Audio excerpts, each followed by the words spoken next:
Hello, welcome back to another video. In today's video we are going to be talking about customers. The good, the bad, the ugly, the downright useless, the ones who think that because they are using you that they now own you and that you have to drop everything to do whatever they want right away, instantly, this very second, if not 20 minutes ago. So yeah, I've got 3 examples to show you. One is the mistake, which happens quite a lot. 2 is the try it honour, and 3 is the time waster.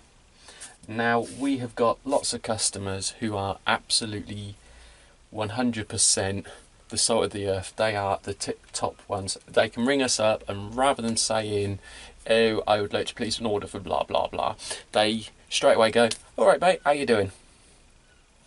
9 times out of 10 I haven't got a clue which one they are until we're a little bit more into the conversation, unless of course it comes up on the number on the screen, like, and then I know who it is.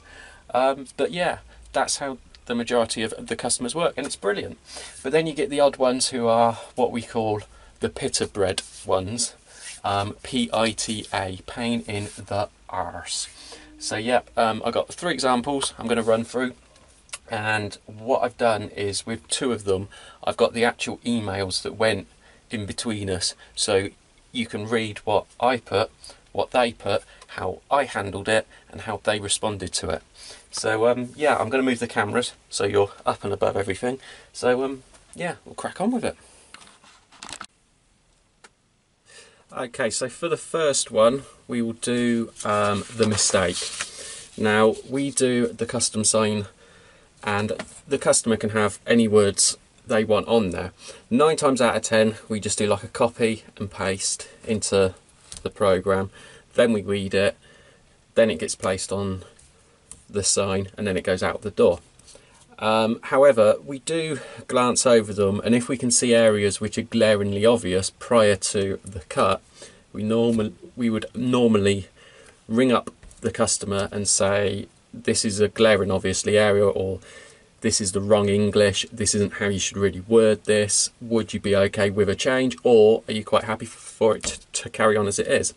Now in this case, this was a customer who had used us a few times in the past, and I didn't spot the error until I cut it. Not only did I cut it once, I cut it twice. And what we did with this is, after we cut it, we realised the error, and the easiest way is just we go back in to the program, we highlight where the error is, and then we get rid of it and we recut it. It isn't going to cost us too much with just a little bit of vinyl used there and a little bit of time. So can you spot the error? There. A double I on children's. We did get hold of the customer and said, look, you know, this came through, I'm sure it was the mistake, we are going to change it over to just 1 I, and yeah, everything's fine. So that's just a normal customer mistake. Had this have gone out like that, I'm pretty sure it would have been just a couple of days before we got the you done it wrong, and then we'd be like, well actually look at what you done, and then they would be, yeah, but you guys really should have checked that and you should have let us know, and we would have been, no, that's not our job, and then we would have just ended up annoying a customer. So rather than having an annoyed customer, for the sake of 20 minutes work, just redo it. Okay, now on to number 2. Number 2 is a person who placed an order for a sign on eBay. Now, eBay has got lots of good things for it, it's got lots of bad things for it. Some of the customers on there, they can be very, what's the word? Very demanding, and believe that they are correct, and there are lots of companies who will just fold and just say, oh, it's just easier just to give them the refund and they can keep the product and whatever, rather than me, who says, no, I will stand up and I will actually fight you. Because I've had this with another account where a person ordered something, claimed it was wrong, then they wouldn't return it, they wouldn't provide proof of it, they wouldn't do this, they wouldn't do that, left me negative feedback, and kept on saying, I want a refund, I want a refund. It was like, no, it ain't going to happen. So anyway, this one, they ordered the sign. It was a design your own sign, so it was a custom made item. It arrived, it was done as the, let me see if I got on here, let's see, I've got on here. It wasn't this one, by the way, but it was done as a red on white background. So that's just a piece of red vinyl over the top of the white sign back in. So it arrived, and then they emailed, and the tone of the email instantly starts alarm bells ringing, right? £7.95 is an awful lot of money to see air bubbles under the red vinyl. Some are very small, some are not so small. If I burst the air bubbles with a pin, I'm pretty certain that the rainwater will get under the vinyl and render the sign useless. Really not impressed. Okay, so instantly anybody who says £7.95 is an awful lot to pay for a sign which is a sign, you know you're going to have issues with, and you're just like, oh my god, this person wants it for £1.50 or free or whatever. So anyway,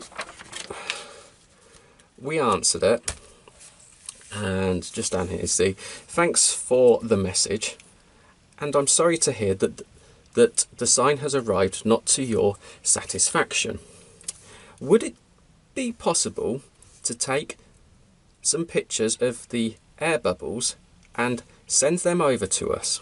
That way we can compare it to the picture of the sign we took before the packaging. This is what we always do. Every time we make anything, we take a picture. Standard practice. Because if there are ever any issues like this and they're saying, oh, there's a glaring big air bubble, we can go back and we can have a look and we can see. I agree with you that yes, sorry, I'm reading it upside down and I can't see it, that in piercing the bubbles isn't a good idea. It never really is. You should really try to squeeze them out if you can. If left at room temperature, the bubbles should disappear in a couple of days. If they don't, you can normally just gently press them out using your thumbs, which is true. You can, if there's an air bubble, just gently press it out. It doesn't really matter. Obviously, once we see the images, if it's bad, I forgot the word replace there, but there we go, the sign without question. Many thanks, Vinyl Vault. So you think, okay, that is just like a normal standard customer service response, ideal. They then come back with, unfortunately my camera is not working. Number 2 alarm bells now going off in your head. I have had to scan the sign you sent. It is not giving a true image, just how bad the bubbles are raised. The black dots on the image are actually air bubbles, though some of the bubbles have failed to show up on the scanner. Well, there's a friggin' surprise. Hope this helps. Many thanks, Terry. So anyway, it took him a couple of times to actually get the image over to us. The image came over to us. You could see that just, I'll show you with this one. Just like down in one corner, there was like a little tiny raised bit. It isn't gonna, I don't know if you can see that. There is actually one just there. You can probably see that, yeah. It isn't going to make any difference to man nor beast, but you know, customers. So we then wrote back, hi, yes, no worries, can see where they are. In other words, there was a couple of little black dots on his scanner, which was more than likely where he hadn't cleaned it, but there you go. Big one in the bottom left of the image, little one. You could just see, it was, oh, I wish I could show you the image, but I can't find it. As I said, I'll get another one made up for you and out ASAP. Many thanks, Vinyl Vault. So we then left it at that. We made another one, it went in the post. So where I put yes, no worries, right? They then answered, yes, there are worries. You have failed to replace the faulty sign that you said you were going to replace. I can give you until Tuesday lunchtime to resolve this issue. Now, I don't take very kindly to anybody who turns around to us and who speaks like that. Whenever you're dealing with a craftsman, a tradesman, anybody, you should have a little bit of respect for them. There is no need for that sort of language, for those kind of threats or for that kind of deadline. So I then answered. The sign was posted out at the end of last week, so I just left it at that. I wasn't going to go any further into it from there. I must have wrote that about 20 times from 300 words down to 4, and then I just stuck with that. Yeah, if you want to know the 4 words, they were off, you, yeah, okay. So then that was then left for about 2 weeks, and then I got an email from eBay, and it said, remember to leave feedback for your purchases. No, it wasn't your purchases, it was the people who have brought off of you. Remember to leave your customers feedback. So I presume at that time they also got that email as well, and that obviously reignited something in their head. But they then said, this replacement that you have sent me is a damn sight worse than the original. There are way too many large air bubbles, pretty disgusting. Now, right now I'm thinking, which part of the country is he in? Let's go and knock the door and have a chat. But he's a bit too far away. I could have done so, but I decided not to. So I thought, you're really dealing with one now. He's yeah. So I put return both back to us ASAP, and we'll inspect. That's the only thing I can then say to do. I knew that the one that went out, the second one, was absolutely tip-top perfect. No issues, no problems. We made sure of it.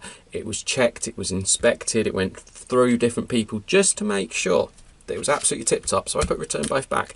They then started the returns process with eBay claiming item not as described.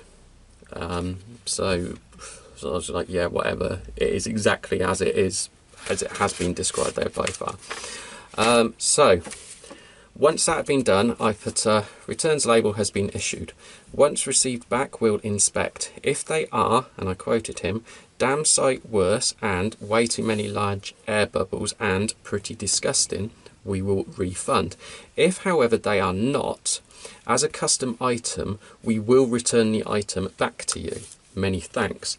Now, this is just a way of letting the customer know it's a custom item. They ordered it as a custom product.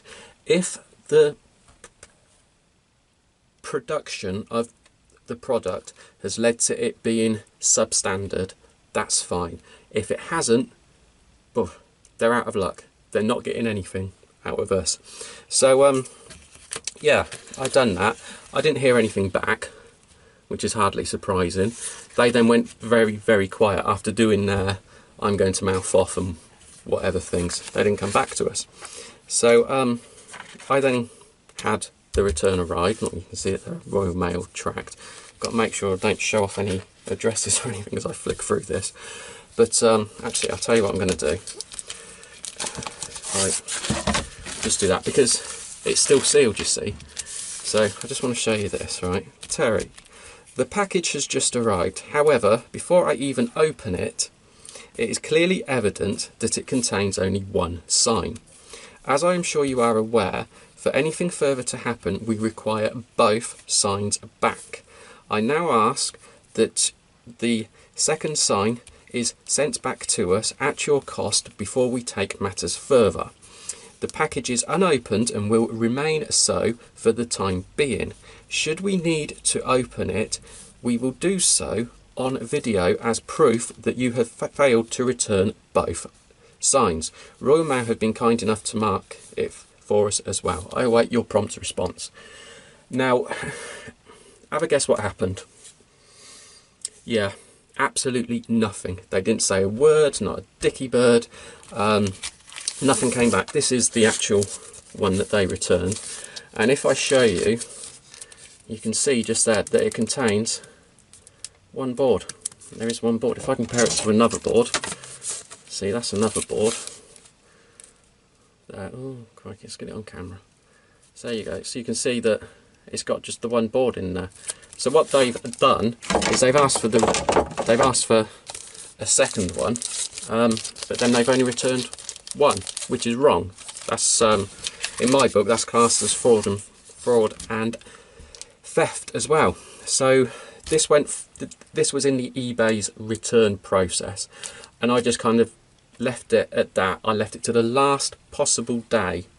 I went on there, looked at the thingy, and I clicked escalate to eBay because I was pretty cheesed off with this guy. You don't go around and treat people like this. It just ain't on.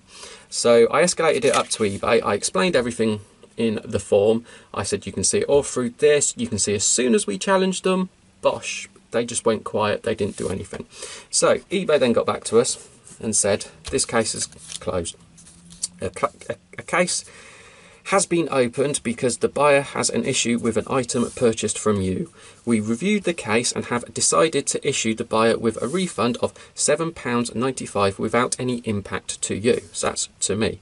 This case is now closed. You're not required to reimburse the buyer or eBay, and this case will not be counted in your seller performance evaluations. You can view the details of the case in the resolution centre.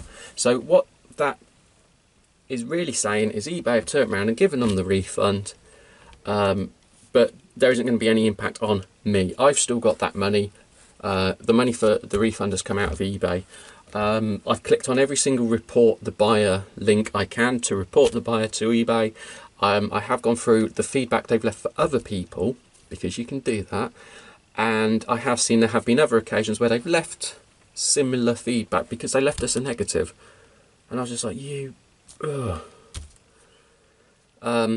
they have done this with other people, so I presume that if eBay build up enough of a picture that they will get to them in the end. But yeah, that's just one of the sort of people you have to deal with on eBay. And if you back down, like lots and lots of people will do, they'll just go, oh yes, have a refund, move on. You've lost. But as a small business, you have to stand up to them. You have to say no, or else otherwise they're just going to keep doing it to everyone, every man and beast. Right, that is customer number 2. On to customer number 3, which is the time waster. Okay, so I've done this great big thing where I recorded customer number 3, the time waster. I had all the emails out again, and I went through them all, and we'd done it all. And then I went back to the edit, and I was looking at it, and I was going through it, and I was bored to death. So I thought, sod it, I'm going to take that bit out. I'm not going to do that specific customer. I'll just do like an overview, because there are so many people out there who are the time waster customer. Now, I'm not talking about the genuine ones who call you up and say, look, I've got this problem, can you help? Or I would like to do this, is it achievable? Can we do it? Or the ones who say, I like this design, but would you mind just changing it a little bit so it can be more like this? And then they place a big order. See, I don't mind those sort of customers, but it's the ones who call you up and they say, I've seen you've done this design, I quite like it, I'd like it just tweaked a little bit with this bit and that bit and something else, can you do it? And you get back to them, you say, yeah, sure we can. They then come back and say, oh, that's brilliant, okay, could you also tweak it like this and like that, and maybe do this, and could you send me over a proof? And you go, okay then, so you do it. And then you send them over the proof, and they come back, they say, oh yes, that's brilliant, but just wait, I just need to speak to some people. So off they go, and you wait, and then they come back to you and they say, oh yes, we'd like to order one, what's the smallest and the cheapest you do? And you just think, oh, I've just wasted my time doing that with all of the editing and everything else like that. So what we do now is, if a person sees stuff on our website and says, oh, I like that, can you change it like this, can you change it like that? We start to ask a few questions first to find out if, one, they're genuine and they don't just want you to do up the proof that they are then going to send off to a person in India who's going to do it on some really, really cheap kind of vinyl for a third of the price. Two, that it's going to be worth our while.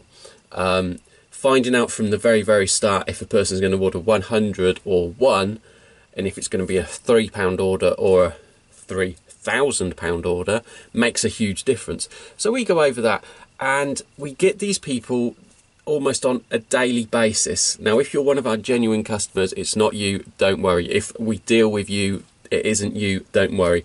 We've become accustomed, we can spot them now. As soon as that first email comes through, it's like, yeah, there's a little bit something. So we ask a couple of key questions, they then come back, and you know straight away, they're a time waster customer. They are going to waste your time, they are going to pay you nothing for it, so they're just not worth it. You just have to move on. So anyway, hope you enjoyed this video. Wrong way, that's it, right way, isn't it? Yeah. If we get some more, come in, which of course we will, it's going to happen, I will let you know and we will talk about them. So please like, please comment, please subscribe. We need loads of more subscribers because subscribers are brilliant. And until the next video, bye bye.